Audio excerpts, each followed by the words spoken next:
제목을 가지고 말씀을 좀 드려보려고 합니다. 사실은 이 코로나 사태가 다가오면서, 아니 좀 더 정확하게 말하면 지구의 종말을 향하여 이 세상이 흘러가면서 그 남은 자손에 대한 생각이 제게 있어서는 가장 강력한 이슈가 되고 있습니다. 다른 말로 말하면 제가 여러 번 성도들에게 말씀드렸지만 무신론자에서 그리스도를 깨닫는 그리스도인이 되는 것 얼마나 소중한 일인지 모릅니다. 그리고 그리스도인에서 성경의 말씀대로 믿고 소망하며 사는 그 재림 성도가 되는 것 또 얼마나 큰 은혜요 변화요 특권인지 모릅니다. 근데 여기에서는 우리 재림교회에서는 재림교회가 곧 남은 자손이다라고 하는 우리의 사상을 갖고 있지만, 사실 요한복음 10장에서 제가 여러 차례 말씀드린 대로 말씀으로 살펴보면 재림교회만 남은 자손은 아니니까요. 재림 성도와 플러스 알파의 우리 밖에 있는 양들이 모여졌을 때에 그리스도를 쫓아가는 한 무리, 그게 저는 남은 자손이라고 확신하고 있습니다. 결국 우리 재림 성도된 우리들이 이제 여기서 한 커플 더 성화되어서 남은 자손이 돼야 되는 것이 얼마나 소중한가.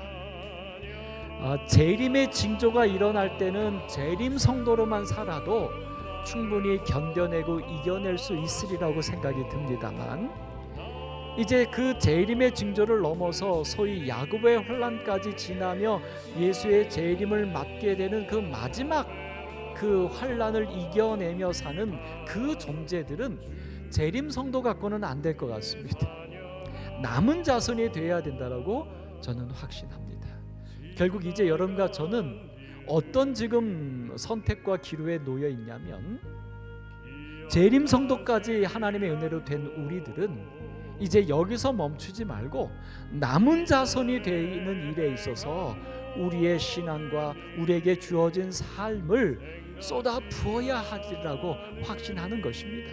그 남은 자손이 되는 길, 남은 자손의 모습, 남은 자손이 누구인가, 이런 것이 제게 가장 큰 화두입니다. 그 남은 자손은 그러면 누군가? 재림 성도와 남은 자손의 차이를 예배의 관점에서 생각해 보면, 재림 성도는 진리를 따라 예배드리는 자이고, 남은 자손은 거기에 플러스 알파 영적인 예배를 드릴 수 있는 자들이 남은 자손이 아닐까 싶은 생각을 갖게 됩니다. 그래서 사실 오늘 제가 드리는 말씀은 남은 자손 시리즈 1이라고 생각하셔도 될 것 같습니다. 오늘 저번 주에 우리는 예수님의 생애에 대해서, 예수님이 이번 달 우리 오남교회의 주제입니다. 매력적인 그리스도가 되었던 예수님, 그분을 쫓아서 우리도 매력적인 그리스도인이 되자고 하는 것이죠. 이번 주에 우리가 함께 살펴봤던 그 예수님의 모습 장면은 시몬의 집에서 있었던 잔치의 모습이었습니다.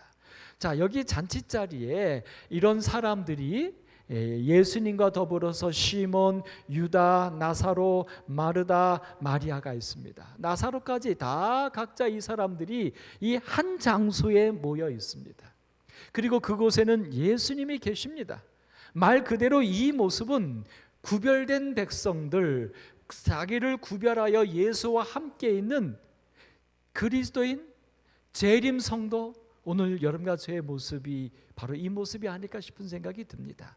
그런데 문제는 이 예수님과 함께 예수를 위하여 모인 이 잔치자리임에도 불구하고 여기에서 또 다른 구별이 있을 수밖에 없다는 것입니다.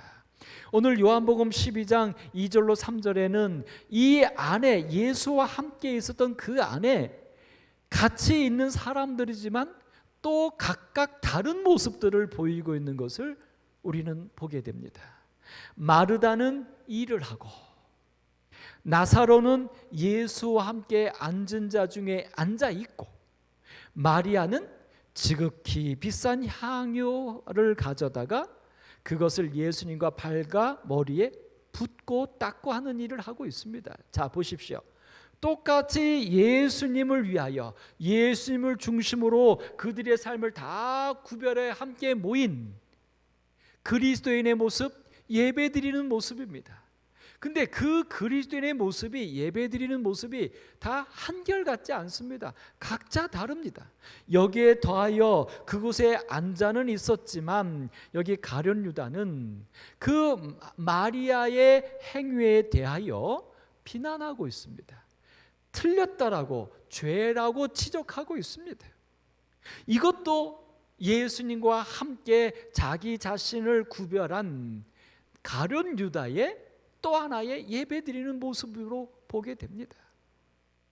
자, 오늘 여러분과 저는 이 예수님과 함께 예수님을 위하여 나를 구별한 이 장소에 오늘 여러분과 저는 어떤 모습입니까? 아니, 어떤 모습이기를 원하십니까? 아니, 그러면 이런 질문은 어떨까요? 여기 중에서 정말 남은 자손은 누구일까요? 라고 하는 질문을 만약 던진다면 우리는 이곳에서 누구라고 얘기할 수 있겠습니까? 아니면 반대로, 그 질문보다 반대로, 그러면 이 예수님과 함께는 있지만 예수님께 예배를 드리지 않는, 소위 영적 예배를 드리지 못하는, 다른 말로 말하면 가라지가 될 사람은 누구입니까?도 우리가 생각해 볼 수 있습니다. 만약 그런 질문이라면 우리는 당연히 분명하게 가룟 유다라고 대답을 하겠지만, 하여튼 중요한 것은 우리가 다 같은 신앙을 하고 있고 다 성경을 믿고 있고 다 그리스도인이라고 말하고 있지만 사실 우리는 같지 않다는 것입니다. 그리고 우리 중에는 가룟 유다와 같은 존재도 혹은 그런 우리의 모습도 있을 수 있다는 것입니다. 그래서 사도 바울은 로마서 12장에서 우리에게 그러므로라고 하면서 말씀을 주고 있습니다. 이 로마서를 전체적으로 구별할 때 1장에서 11장까지는 사도 바울이 우리에게 주시는 그 이론적인 믿음으로 말미암는 의라고 설명을 합니다. 그러니까 논리적인 신학이에요. 그리고 12장부터는 그 논리적인 신앙의 배경을 가지고 12장부터는 구체적으로 우리의 삶에 어떻게 적용할지에 대하여 사도 바울이 이야기했다라고 신학자들은 구별하고 있습니다. 그러니까 여기 12장 1절에 시작할 때 그러므로라고 하는 말은 11장까지 이것이 믿음이고 이것이 신앙이고 이것이 진리다라고 얘기 다 하고, 그러므로 이것이 진리니까 너희들은 이렇게 생활 속에, 삶 속에 적용해야 된다라고 하는 첫 시작입니다. 그 시작에 여기 4절부터 보면 우리가 한 몸에 많은 지체를 가졌으나 모든 지체가 같은 기능을 가진 것이 아니니라고 말하면서 우리 이 사람의 몸으로 비유할 때 눈, 코, 입, 손, 발, 심장처럼 사람이고 몸이긴 몸이지만 각자 다른 모양과 기능들을 갖고 있는 각각의 지체다라고 말을 합니다. 그러면서 6절에 이것을 좀 더 이제 신학적으로 넘어가서 성경적으로 우리에게 주신 은혜대로 받은 은사가 각각 다르다. 지체로 말하면 누구는 보는 거, 누구는 듣는 거, 누구는 냄새 맡는 거, 누구는 손을 움직이는 거, 누구는 발로 걸어가는 거, 누구는 심장에 뛰는 거, 이렇게 각각 받은 은사가 다 다르다는 거예요. 그러면서 말하죠. 그 다른 기능을 가졌는데 그 다른 기능들이 다 서로 연합하여서 하나의 완벽한 교회를 이룬다, 하나님의 뜻을 이룬다라고 말을 하고 있습니다. 그러면서 6절에 말해요. 우리에게 주신 은혜대로 받은 은사가 각각 다르니, 이제 그걸 좀 더 정확하게 누구는 예언 이렇게 말합니다. 누구는 섬기는 일, 누구는 가르치는 일, 위로하는 일, 구제하는 일, 다스리는 일, 긍휼을 베푸는 일, 이렇게 각자 받은 은사가 다르다라고 말합니다. 자, 그런데 요 4절부터 이렇게 각각 다른 것을 이야기하면서 여기 조건을 하나, 그것에 대해서 규정했는데 믿음의 분량대로 다르다라고 말합니다. 근데 여기서 좀 우리가 오해가 좀 생깁니다. 사실 초대교회도 오해가 생겼습니다. 그래서 모든 사람이 다 방언하기를 사모하지 마라, 뭐 이렇게 말하면서 뭐 예언하기를 뭐 그다음에 뭐 다른 것도 다 가치가 있다라고 말할 정도로, 왜냐하면 여기 믿음의 분량대로라고 표현을 썼는데, 이 분량이라는 이 단어는 국어 사전에서 보면 수요, 무게 따위에 많고 적음이나 부피의 크고 작은 정도. 그러니까 이걸 그대로 갖다 붙이면 믿음의 크기에 따라서 받은 은사가 다르다, 이렇게 되는 거예요. 그러니까 이 은사도 더 믿음이 클 때 받는 은사가 있고 믿음이 작을 때 받는 은사가 있다는 생각을 갖게 되는 겁니다. 근데 여러분, 사실 이것은 오해입니다. 왜냐하면 여러분, 우리 이제 요 위에 우리의 몸의 지체로 설명을 했는데요, 눈이 더 중요합니까? 귀가 더 중요합니까? 심장이 더 중요합니까? 폐가 더 중요합니까? 이건 참 우문입니다. 우문이에요. 왜냐하면 각각이 다 중요하고 다 필요하니까 하나님이 주신 건데, 이것을 비교한다는 것 자체는 이거는 정말 어리석은 것입니다. 좀 더 정확하게 말하면 철저하게 성경적인 것이 아니라 진화론적인 개념에서 비교를 하는 거예요. 그러니까 믿음이 분량이 있습니까? 믿음이 큰 믿음이 있고 작은 믿음이 있습니까? 아니요. 그러니까 이 분량대로라고 하는 말을 사실 영어 사전에서는 measure입니다. 근데 이 단어의 뜻은 뭐냐면 측정하다, 재다, 이런 거예요. 치수, 길이, 양 등이 뭐뭐뭐 하다라고 이렇게 척도, 그러니까 기준, 조치. 그러니까 이거는 크기를 얘기하는 게 아니라 믿음에 따라서 이렇게 되는 거예요. 그 믿음의 크기가 아니라 믿음의 모양이라고 얘기하면 어떨까요? 다른 말로 말하면 개성입니다. 그 사람의 특성에 따라서 하나님이 각각 은사를 준 거예요. 다시 말해서 지체를 봅시다. 눈은 어떻게 생겼습니까? 눈의 모양이 귀처럼 생겼습니까? 이 눈이 귀처럼 옆에 달렸습니까? 아니에요. 눈은 동그랗습니다. 그리고 눈동자 안에는 구조가 뭐 망막 있고 시신경이 있고 막 동글동글하고 막 안에 초점 있고 이렇습니다. 왜 눈이 이렇게 생긴 거죠? 요게 믿음이라는 거예요. 요게 믿음의 분량이라는 표현인데, 다른 말로 말하면 믿음의 개성, 믿음의 모양.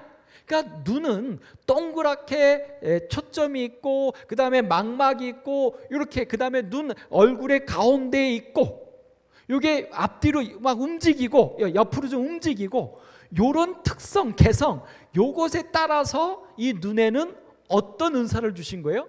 보는 은사를 주신 거예요. 귀는 우리 옆에 달려 있습니다. 이 눈처럼 코처럼 앞에 달려 있지 않고요, 귀에 달려 있고, 그다음에 이 귀에 이 귀 바퀴가 있습니다. 예, 이거 왜요? 소리를 잡아서 듣게 하려고. 그러니까 이 귀의 모양에 따라서 귀의 역할이 듣는 겁니다. 이 개념이에요. 결국 이 교회 안에는, 우리 오남교회 성도들 한 200명 안에는 각자 다른 성향들이 있어요. 그 성향에 따라서, 그 믿음에 따라서 각자 하나님께서 은사를 주셨다는 것입니다. 그래서 여기 아까 각각의 은사들을 여기 얘기할 때 보시면, 여기 노란 글씨 보시면 참 재미있습니다. 믿음의 분수대로라고 말을 했어요. 근데 그 분수가 뭐냐면 7절 섬기는 일이면 성기를 가르치는 하는데, 8절 보세요. 위로하는 자는 위로하는, 그 다음에 구제하는 자는 성실함으로, 다스리는 자는 부지런한 사람, 그 다음에 긍휼을 베푸는 자는 즐거움. 다르죠? 결국 무엇이냐면 각각의 역할에 따라서 그것을 행할 때에 그 성향도 다른 것입니다. 여러분, 제가 한번 고백했습니까? 제가 사실은 좀 비유가 굉장히 약합니다. 근데 이 목사로서 제가 살면서 부담스러운 게 있었습니다. 늘. 그게 뭐냐면 좀 아프고 좀 추한 이들에 대한 사랑입니다. 이 성경에 보면 예수님께서 꼭 아픈 자들을 만나면 꼭 어떻게 하셨다고 성경은 기록합니까? 이렇게 만지셨잖아요. 문둥병자도 그렇고. 근데 저도 좀 그러고 싶은데, 사실 제가 처음 목회를 결심하고 중학, 고등학교, 대학교 때는 선교사를 좀 꿈꿨습니다. 그때는 모두가 다 그렇게 합니다. 우리 저 차성원 목사님 와 계신데 제가 차 목사님 뵈면 늘 존경스럽고 부럽기도 하고 때론 얄밉기도 합니다. 특별히 아프리카에서 막 수년 동안 있었다는 얘기를 들을 때 저에게 차 목사님은 영웅입니다. 왜냐하면 저도 그런 것을 꿈꿔봤거든요. 근데 제 개성상 비위가 약한 것을 알게 됐어요. 그래서 누군가가 저한테 와서 내가 말이야 어떻게 하다가 칼을 싹 빗는데 여기가 피가 이렇게 쫙 벌어진 피가 나, 이런 소리만 하면요 저도 모르게 가슴이 찌릿하면서요 소름이 끼칩니다. 제가 그렇게 그 다음에 뭐 이렇게 좀 더럽고 냄새 나고 이렇게 하면 제가 거기에서 막 긴장이 돼 갖고요 어떻게 평정을 찾기가 힘듭니다. 이런 제 특성을 제가 알고 난 다음부터 굉장히 기도하고 고민했어요. 그 다음에 제가 사실은 깨병이 좀 심합니다. 제가 뭐 강단이 센 것 같은데 저희 집사람은 잘 알죠. 제가 깨병이 심합니다. 그래서 제가 죽는 것은 두렵지 않다. 나는 아픈 것이 무섭다. 그래서 아프느니 차라리 나는 죽었으면 좋겠다. 제가 이렇게 말을 하는데 사실은 저희 아버님도 깨병이 굉장히 심하십니다. 근데 그게 이제 유전으로 받았나 봐요. 그래서 어느 날 이제 그 옛날 종교 암흑 시대에 핍박받는 걸 보니까 이렇게 뭐 다리를 걸어놓고 그 다리에 못을 박아놓고 성경을 놓고 성경에 침을 뱉으면 살려주지만 성경에 침을 안 뱉으면 그 다리를 맨발로 걸어가게 시킨다는 그렇게 핍박했다는 얘기 나와요. 근데 그게 그 계곡사에 걸어놓은 건데 가다가 너무 아파서 떨어지면 자살이잖아요. 또 자살도 죄잖아요. 그러니까 거기를 아파도 참고 건너가야 된다는 거예요. 제가 이제 그렇게 이해하고 나서는요 얼마나 그 아플 걸 생각하니까 겁이 나는지. 그래서 사실은 제가 한 1년 동안 연습했습니다. 맨발 벗고 산을 올라갔어요. 발을 단련시켜서 그거 참아보려고. 근데 그것도 아니더라고요.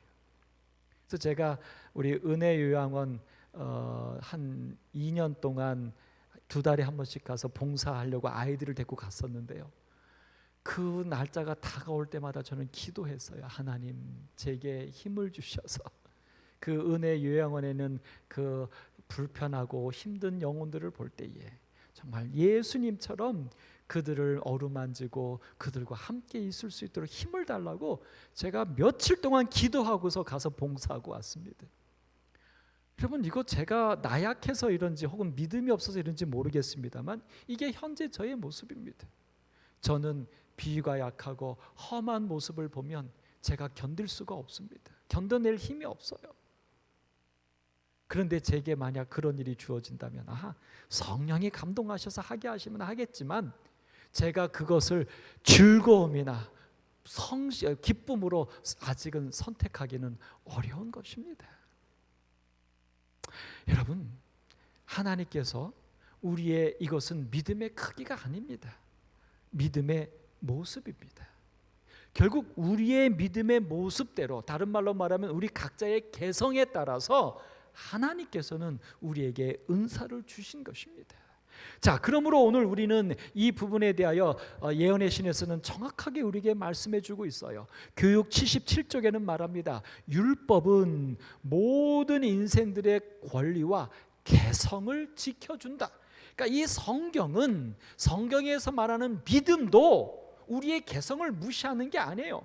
예를 들어서 제가 그런 거에 약하고 어떤 분들은 앞에 나와서 말하는 거에 약하고 어떤 분은 뭐 봉사하는 것에 약하고 뭐 각자 달라요. 그것들이 믿음이 없어서가 아니라는 거예요. 믿음의 크기가 아니라는 거예요. 그건 그 사람에게 개성입니다. 특성입니다. 그런데 성경은 그 개인의 개성을 지켜준다는 거예요. 그리고 또 청년에게 보내는 교별 192페이지도 말합니다. 하나님께서 그대에게 주신 개성을 견지하라. 개성을 버리지 말라는 거예요. 그 개성을 가지고 하나님을 위하여 일하라고 하는 것입니다. 그래서 우리에게 주신 거예요. 모든 사람이 눈이 되면 귀의 역할은 누가 하겠습니까?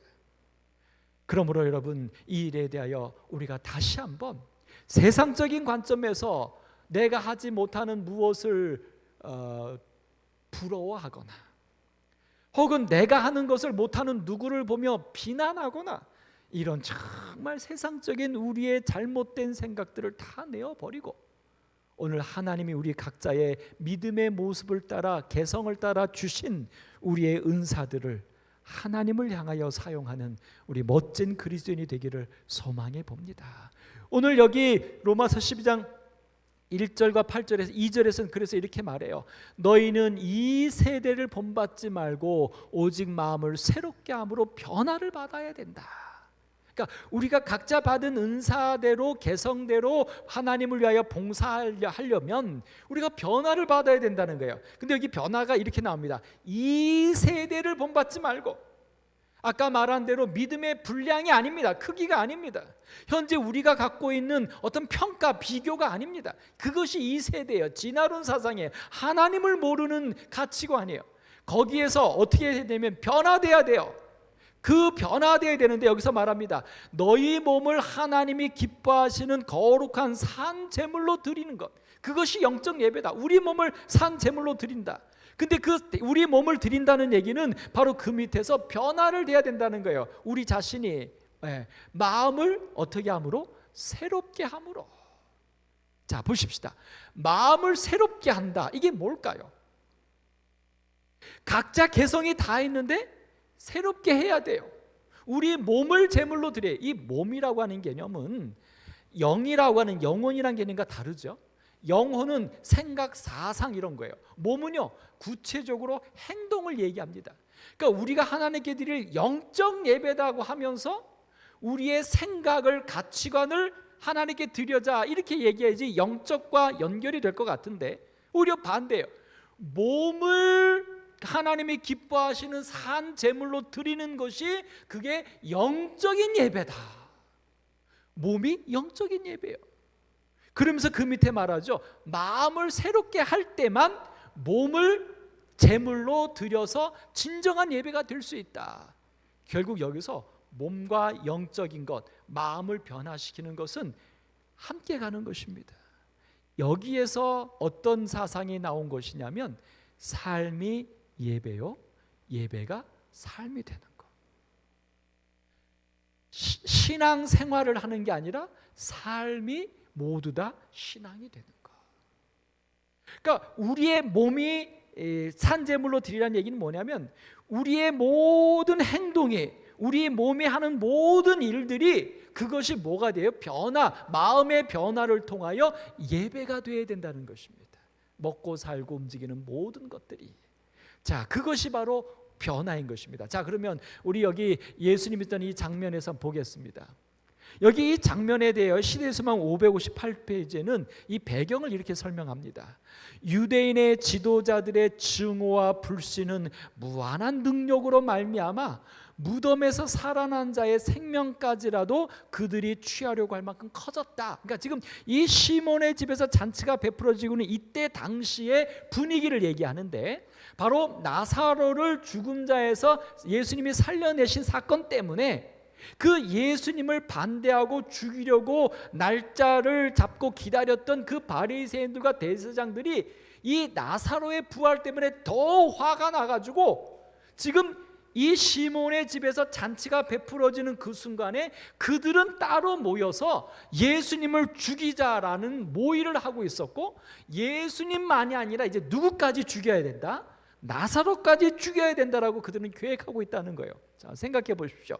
똑같은 시간에 다른 장소에서 다른 일들이 벌어지고 있습니다.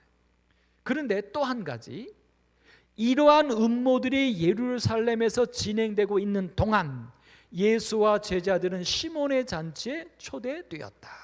이제 시몬의 집으로 가보겠습니다. 근데 그 시몬의 집 안에서도 식탁에서 구주는 예수님은 시몬과 나사로와 같이 앉으셨는데 바로 나란히 앉아 있습니다. 같은 자리에 동석했어요. 그런데 문제는 한편에는 흉악한 질병에서 고침을 받은 시몬이 앉아 있었고, 시몬은 우리 문둥병이라고 얘기하죠. 문둥병에 걸렸는데 예수님을 통하여 치료받았던 시몬이에요. 그래서 그 일을 통하여 시몬이 있어. 그래서 초청한 겁니다, 예수님을. 또 다른 한편에는 죽음에서 살리심을 받은 나사로가 앉아 있습니다.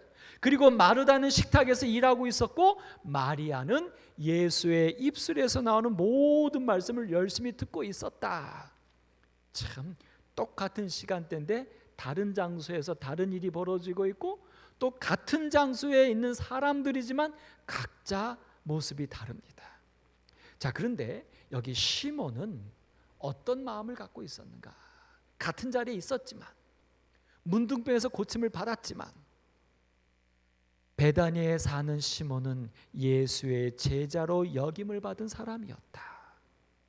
시몬은 공공연하게 그리스도의 추종자들과 연합한 소수의 바리새인들 중에 하나였다. 아, 나는 예수님 믿어라고 말했던 바리새인 중에 하나였다. 문둥병에서 나음을 입었으니까 그는 예수를 그런데 한 교사로 알았고 예수께서 메시아가 되셨으면 하는 희망을 가지고 있었으나, 그러니까 그건 희망사항이었어요. 믿지 않았어요. 그런데 예수를 구주로는 받아들이지 않았다. 그러니까 예수님이 나를 구원해 주실 분 메시아로는 받아들이지 않았다. 그래서 결과가 어떻습니까? 현재 상태가 그의 품성은 변화되지 않았으며 그 다음에 그의 생애의 원칙도 변하지 않았다. 오늘 여러분과 제가 예수님과 함께 예수님을 위하여 신앙생활도 하고 교회도 오고 하고 있지만 혹여 우리가 시몬처럼 우리의 품성도 변화되지 않을 뿐만 아니라 생애의 원칙도 변하지 않고 있지는 않은지, 이게 시몬입니다. 여기 중요한 것, 품성이 변화되지 않았는데 그것을 무엇도 변하지 않았다고요? 생애의 원칙도 변하지 않았다. 이따 이 부분의 이야기를 가겠어요. 자, 그런데 여기 또 가룟 유다가 있습니다. 우리가 잘 아는 것처럼 가룟 유다는 제자들을 위한 회개였던 유다는 그들의 얼마 되지 않은 저축금에서 자기 자신이 쓰기 위하여 비밀이 얼마를 떼어두고 있었다. 예수님은 도둑이다 그렇게 표현했잖아요. 그 노란 것이 그는 얻을 수 있는 것이면 모든 것을 주문에 넣기를 열망하였다. 그러니까 이 가룟 유다는 예수님과 3년 반 동안 쫓아다니며 예수의 제자였지만, 그리고 제자들 중에 회개를 맡은 제무였지만, 이 가룟 유다의 목표는 예수님의 복음을 지원하고 예수님의 메시아이심을 알려서 사람들을 구원하는 게 목적이 아니라, 이 가룟 유다는 뭐가 목적이었어요? 주머니 채우는 게 목적이었다는 거예요. 그리고 그 중에서 자기가 쓸 것을 또 빼돌리는 게 목적이었다는 거예요. 그래서 맨 마지막 줄에 말합니다. 그의 이기심과, 그러니까 이 가룟 유다는 예수의 제자였지만 뭐가 그 속에 있었던 거예요? 이기심, 자기 자신. 그러니까 시몬은 예수님을 선생으로는 믿었지만 구주로는 믿지 않고 메시아의 길을 희망만 하고, 그러니까 품성도 생애 원칙도 바뀌지 않았고, 근데 가룟 유다는 조금 더 나아가서 예수에 대한 어떤 거 없어요. 그냥 예수를 통하여, 예수를 이용하여 자기의 유익과 자기의 이기심을 채우는, 그런데 같이 있습니다. 다른 사람들이 볼 때는 여기 표현처럼 시몬도 가룟 유다도 예수님의 제자예요. 그리스도인이에요. 재림 성도예요. 근데 변화가 없어요. 품성도 원칙도. 그와 반면에 마리아는 어떻습니까?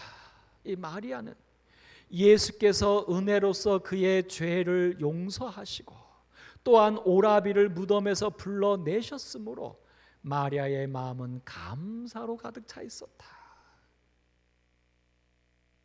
시몬도 문둥병을 치료받았고 가룟 유다는 예수님의 부름을 받았고, 그런데 달라요. 마리아의 마음은 감사로 가득 찼다. 그래서 어떻게 해요? 깊은 사랑과 슬픔으로 예수에게 경의를 표하기를 원했다. 언제요? 예수님께서 내가 죽으리라 라고 하는 것을 알리시자, 그 소리를 듣자. 그 소리를 똑같이 시몬도 들었고 가룟 유다도 들었고 다른 제자도 들었는데, 다른 놈들은, 죄송합니다, 다른 사람들은 각자 자기가 원하고 믿는 게 다르니까 그 예수님의 죽는다는 소리가 들리지 않는 거예요. 그냥 이렇게 캐치가 안 되는 거예요. 그냥 지나가 버렸어요. 근데 감사의 마음을 갖고 있었던 마리아에게는 그 죽겠다는 소리가 여수로 들리지 않았다는 거예요. 그 소리 듣자마자 깊은 사랑과 슬픔이 그의 마음을 가득 채웠다는 것입니다. 여러분, 이 마지막 마리아에 대한 이 평가는 이렇게 나옵니다. 마지막 마리아에 대한 평가는 그렇게 예수에 대한 마음이 있었던 그 마리아에 대해서 주의 뜻을 행하려는 마리아의 열렬한 소원을 그리스도께서는 기뻐하셨다. 그러니까 자 보십시오.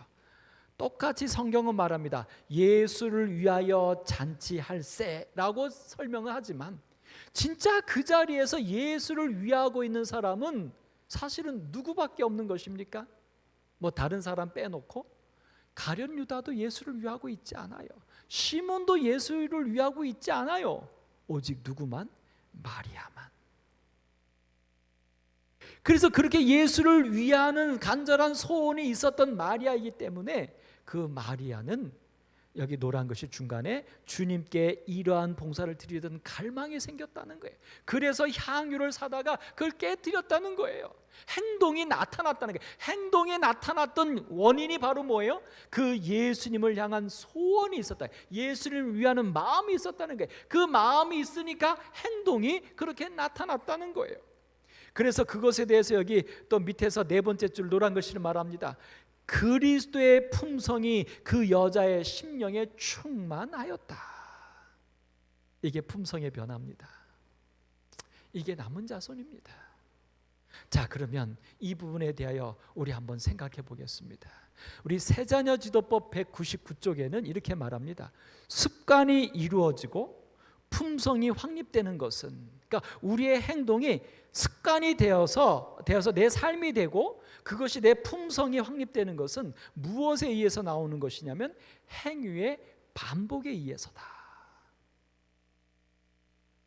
그런데 이 세자녀지도법 199쪽에는 또 이렇게 말합니다. 선악간의 어떤 한 번의 행위가 품성을 형성하는 것은 아니다. 이 아까로 말하면 한 번의 어떤 행동이 품성을 확립하는 게 아니다. 습관이 되는 게 아니라 이거예요. 그 행위가 탐닉된 사상 감정이 그와 같은 종류의 행동과 행실에 대한 길을 예비하는 것이다. 그러니까 한 번의 행동으로 습관이 되고 그것이 품성이 되는 게 아니라 행동이 반복될 때 습관이 되고 그 습관이 품성이 되는 건데 그 행동은 어디서 나오냐면 사상과 감정에 의하여 한 번의 행동이 결정된다는 것입니다. 그리고 행동이 계속 반복되려면 사상과 감정이 또 그렇게 해야 돼요. 그래야지 그것이 계속 반복이 되고 반복이 되다 보면 완전히 그게 뭐가 되는 거예요? 습관과 품성이 된다는 거예요. 세자녀 지도법 173쪽에서는 그래서 이렇게 말합니다. 그대 자신의 습관을 하나님의 거룩한 율법에 구원하는 원칙에 일치시켜라.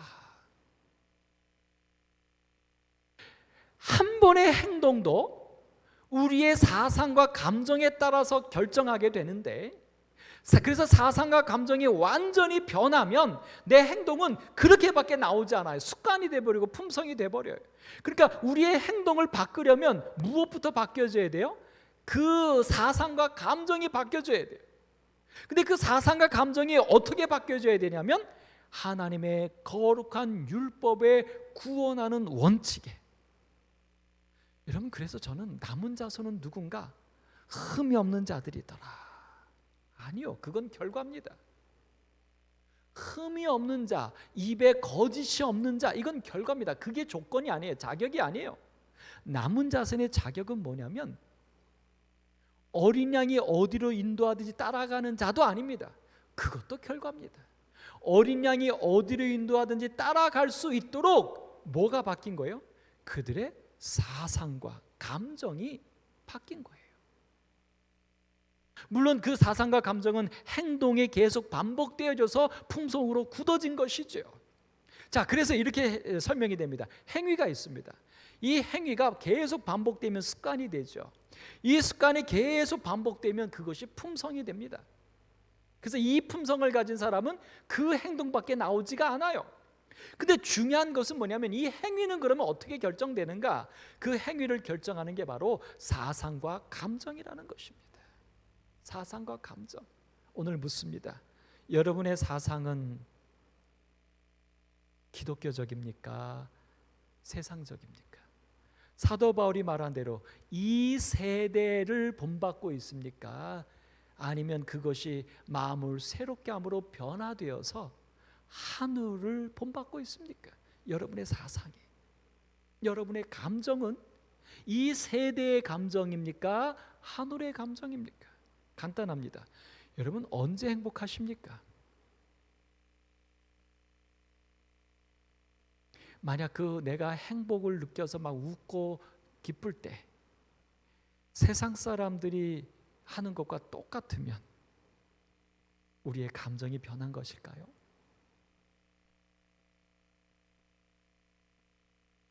아니요. 마음과 겉이 떨어진, 여러분 나한테 막 욕하는 사람한테 용서가 쉽게 됩니까? 안 됩니까? 화가 납니까? 그래서 나도 막 한 번에 퍼댑니까? 안 퍼댑니까? 성경적입니까? 이 세대적입니까? 우리의 감정이 아직 바뀌지 않았어요. 우리의 사상이 아직도 변화를 받지 못했어요. 그래서 나한테 누가 막 손가락질하고 막 욕하면 내가 행복하지 않아요. 행복하지 않은 정도가 아니라 화가 나요. 막 억울해요. 분이 나요. 그래서 나도 막 퍼대요. 아직 우리는 변화되지 않았어요. 우리의 사상의 행복이. 계시록 14장 1절에는 남은 자손을 이야기합니다. 그래서 뭐라고 말하냐면 어린 양이 시온산에 섰는데 14만 4천도 같이 서 있대요. 그러니까 예수님과 함께 서 있다는 것은 존재한다는 것이고, 존재한다는 것은 그렇게 산다는 것입니다. 그러니까 어린 양과 함께 서 있다는 것은 어린 양이신 예수님과 함께 같다는 거예요. 공간만이 아니라, 모습만이 아니라 뭐가 같다는 겁니까? 그의 사상이, 그의 감정이. 근데 그것을 성경은 정확하게 말하죠. 그들의 이마에는, 같이 서 있는 그 14만 4천인의 이마에는 우리가 잘 아는 것처럼 어린 양의 이름과 아버지의 이름을 쓴 것이 있다. 바코드가 아니죠. 새겨 넣는 게 아니죠. 뭐예요? 이마는 생각이죠. 사상이죠. 감정이죠. 가치관이죠. 그게 누구와 같아요? 어린 양과 같아요. 그래서 그 사람들은 어린 양이 어디로 인도하든지 따라가는 겁니다. 사실은 따라가는 게 아니라 그들의 삶은 예수님의 삶과 똑같은 것입니다. 그 입에 거짓이 없는 겁니다. 왜요? 예수님과 생각이 똑같으니까. 오늘 이 부분에 대하여 분명히 로마서 12장에는 우리에게 말합니다. 하나님의 선하시고 기뻐하시고 온전하신 뜻이 무엇인지 분별하도록 하라. 바꿔야 된다는 거예요. 변화되어야 된다는 거예요. 무엇이요? 행동이 아니라 행동을 선택하게 하는 우리의 마음이. 어떻게 해요? 내가 지금 알고 있는, 내가 지금 습관화되어 있는 이 가치관, 이 사상이 아니라 하나님께서 선하시고 하나님께서 기뻐하시고 그분께서 원하시는 뜻대로 우리의 사상과 감정이 바뀌어야 된다는 것입니다. 그래서 제가 자꾸 재림 성도와 남은 자손을 좀 구별하기를 원하는 것은, 제가 재림 성도로서 지금 태어나서 지금까지, 그리고 목사로서만 30년을 살아보지만 아직도 제가 남은 자손의 그 모습, 어린 양과 함께 서 있는 모습, 나의 모든 사상과 생각과 행동이 어린 양과 함께 설 수 있을 만큼 똑같지 않은 내 부족한 모습을 보면서 나는 남은 자손이 아직 안 됐다라고 고백하고 있는 것입니다. 재림 성도는 맞아요. 저는 분명히 성경을 믿습니다. 하나님의 재림을, 예수님의 재림을 믿습니다. 우리 재림교회에서 가리키는 모든 말씀이 성경과 딱 맞는 하나님의 뜻이라고 저는 믿습니다. 그리고 이 말씀대로, 이 신앙대로 살려고 합니다. 그러니까 저는 재림 성도는 맞지요. 근데 남은 자손의 그 모습, 함께 서 있고 이마에 어린 양과 하나님의 이름이 딱 박혀 있어서 그가 하는 모든 것은 예수님과 똑같은, 예수님과 같이 행복하고 예수님과 같이 슬픈 그런 저는 아직 아니니까요. 아까 제가 말씀드렸던 대로 누가 나에게 오해 내지는 그가 좀 잘못해서 나에게 막 화를 내고 손가락질하면 저도 화가 나니까요. 저도 상처가 되니까요. 뿐만 아니라 조금 제가 욱하면 나도 그한테 한번 퍼대야 되고 맞서 싸우고 있으니까요. 나는 재림 성도이긴 한데 남은 자손은 아직 아니에요. 만약에 그런 모습이라면 예수님은 어떻게 하셨습니까? 예수님을 향하여 손가락질하고 침뱉고 비난하는 이들을 예수님이 어떻게 하셨어요? 주여, 저들의 죄를 용서하여 주옵소서. 자기들이 하는 일을 알지 못하나이다. 말만이 아니라 정말 마음에서 심장이 터지는 불쌍함과 그들에 대한 사랑으로 예수님은 그렇게 대하셨는데 저는 지금 그렇게 못하고 있잖아요. 왜요? 저의 생각이, 저의 이마가, 저의 감정이 하나님의 선하시고 기뻐하고 온전하신 뜻대로 그것이 원칙이 되지 않고 있어요. 여러분, 저는 오늘 여러분과 저에게 기필코 남은 자손이 되어야 할, 그래야지 이 세상의 예수님의 재림과 이 세상의 죄가 끝날 수 있는 오늘 여러분과 제가 되어야 하니까 강력하게 여러분과 제 자신에게 호소해 봅니다. 우리 분별하십시다. 변화하십시다. 남은 자손이 기필코 되십시다. 우리의 가치의 변화가 있어야 합니다. 우리의 존재의 변화가 있어야 됩니다. 내가 이 땅 살아갈 때 어떤 가치를 두잖아요. 그 가치가 이 세대가 아니라 새롭게 변화된 예수님의 가치로 이 세상의 가치를 좀 규정할 수 있는 여러분과 저의 변화가 있으면 좋겠어요. 존재의 변화입니다. 내가 왜 살고 있는지, 내 삶의 목적이 무엇인지, 이유가 무엇인지, 이 존재가 좀 바뀌어야 돼요. 이 두 개가 바뀌고 나면 무엇이 바뀔 것 같으냐면 가치관이 변화될 겁니다. 우리가 갖고 있는 가치관, 아주 성경적인 가치관, 거기서 한 걸음 더 나아가서 예수님의 메시아적인 가치관, 그래서 오리를 가자면 십리를 갈 수 있는 가치관, 그렇게 가는 것이 희생이요 봉사가 아니라 결심해야만 하는 게 아니라 그렇게 십리를 가주는 것이 즐거움이 되는, 행복이 되는 그리스도인 남은 자손. 사상의 변화. 우리가 우리 주변에 있는 일들을 우리는 옳다 그르다 판단을 내립니다. 근데 그 옳다 그르다 판단 내리는 우리의 그 원칙 사상이 이 세대적인 사상이라면 안 됩니다. 우리의 모든 사상은 성경적인, 좀 더 나아가서 메시아적인 사상으로 우리에게 일어나는 일들을 판단할 줄 알아야 합니다. 제가 참 가슴 아프게 생각하는 것은 분명히 성경에서 우리 교회 안에 성도 간에 일어나는 어떤 일들로 인하여 세상 재판관에게 그걸 내지 말라라고 말씀하셨어요. 예수님이 여러 번. 근데 안타깝게도 유튜브로 나가서 남겠지만 우리 교단 안에서도 성도들 간에 어떤 화합되지 못한 문제를 재판으로 갖고 가는 일들이 이제는 노골적입니다.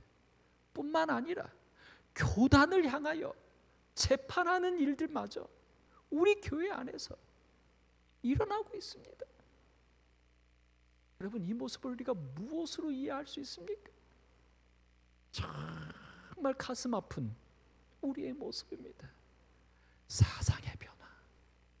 그리고 이렇게 두 가지가 변화되면 종국적으로 이 변화가 있을 것이라고 저는 믿습니다. 삶의 변화입니다. 내 생활이 바뀌는 거예요.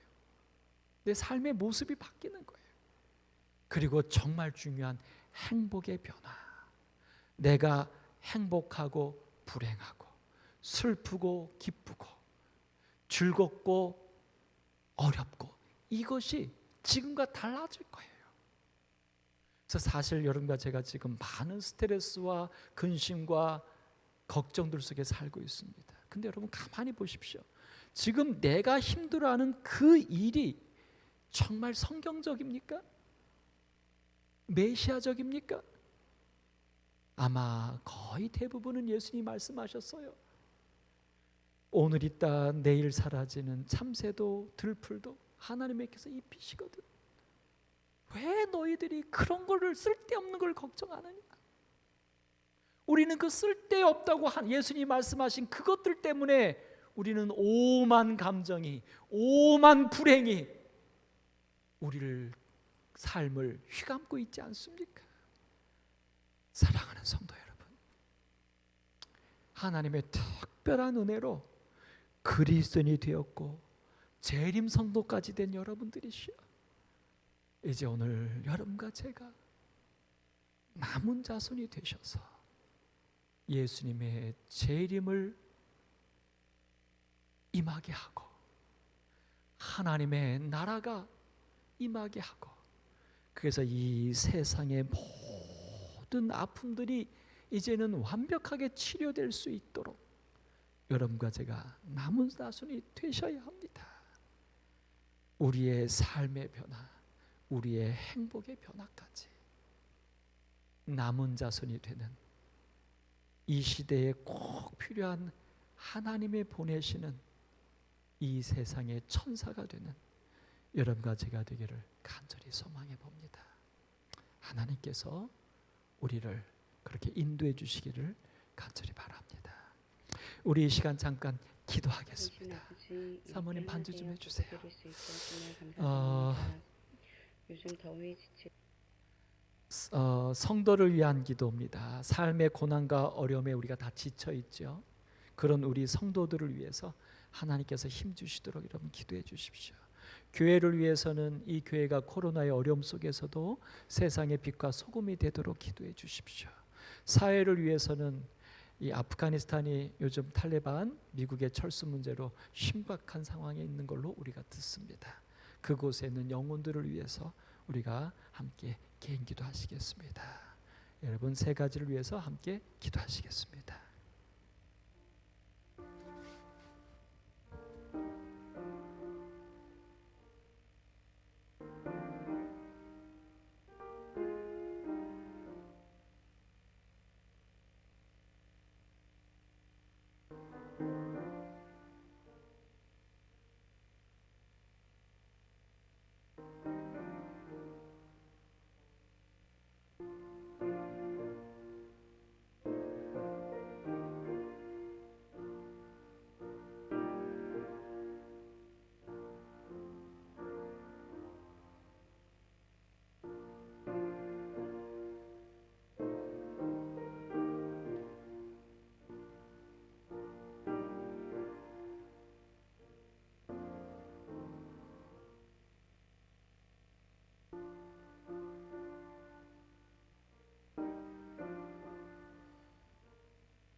기도하겠습니다.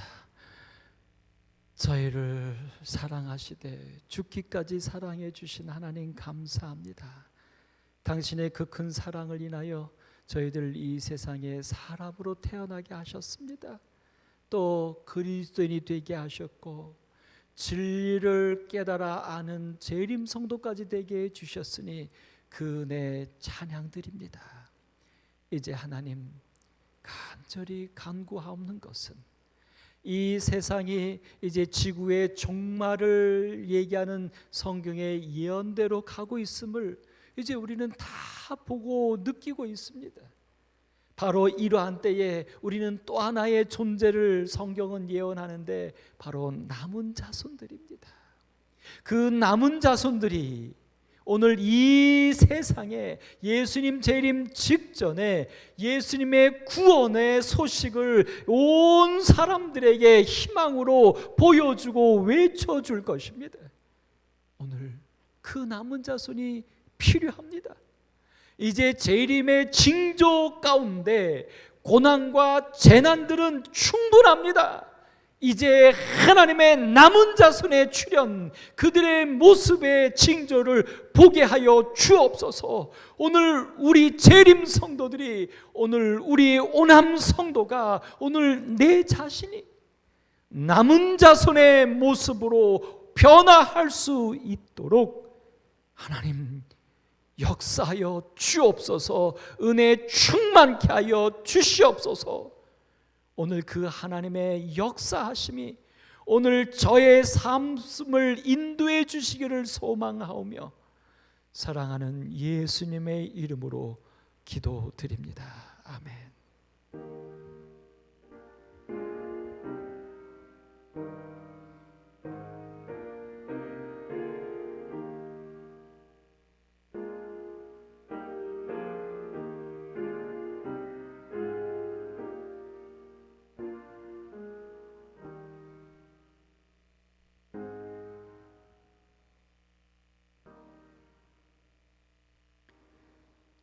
감사합니다. 승리하는 또 하루하루를 살아가십시오.